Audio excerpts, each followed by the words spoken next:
હા ગાછીને ચારની મેં મોકલી છે તો હજુ સુધી કેમ નહીં આવે? અરે આવી ભાઈ સાહેબ, હું તમારું કામ ના કરો એવું થોડું હોય. હું તમારું કામ પાકું કરીને આવીશ છું. ઓઢા બાપુ આવે જ છે. ક્યારે આવે છે? અરે આવતા જાય છે, જુઓ આવતા જણાય છે, જુઓ આવી ગયા. બહુ સારું. તો અત્યારે તું હવે રાજમહેલમાં. બહુ સારું ભાઈ સાહેબ.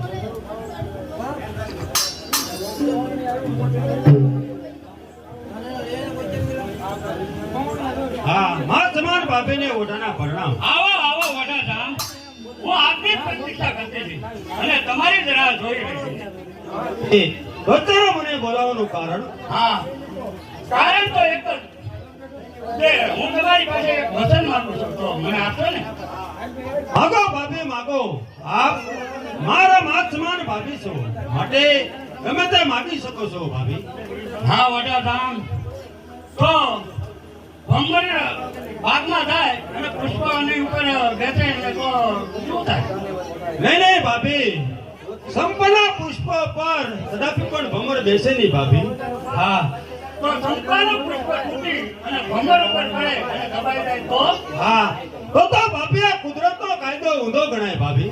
હા, તો વડાધામ હું તમારી પાસે પ્રેમની માંગણી કરું છું. અરે શું વાત કરો છો ભાભી? બોલે માતા માતા સૌ માયરા અને શુદ્ધ બુદ્ધ તમારી ક્યાં ગઈ? અરે મારી ઠેકાણે જ છે વડાધામ. નાનકડા દિયર પર તો ના કાય દ્રષ્ટિ કેમ કરી? આ વડાધામ હું જે માગું તે તમારે આપવું પડશે. અરે ભાભી, હું શિવનો મહાન ભગત છું, માટે આવું પગલું ભરનારું કદાપી નથી ભાભી. હા વડાધામ, તો તમારે આ કેરાકોટની રહેવો અંદર રહેવું મુશ્કેલ પડશે. અરે ભાભી, એ વાતની તો મને ફિકર નથી.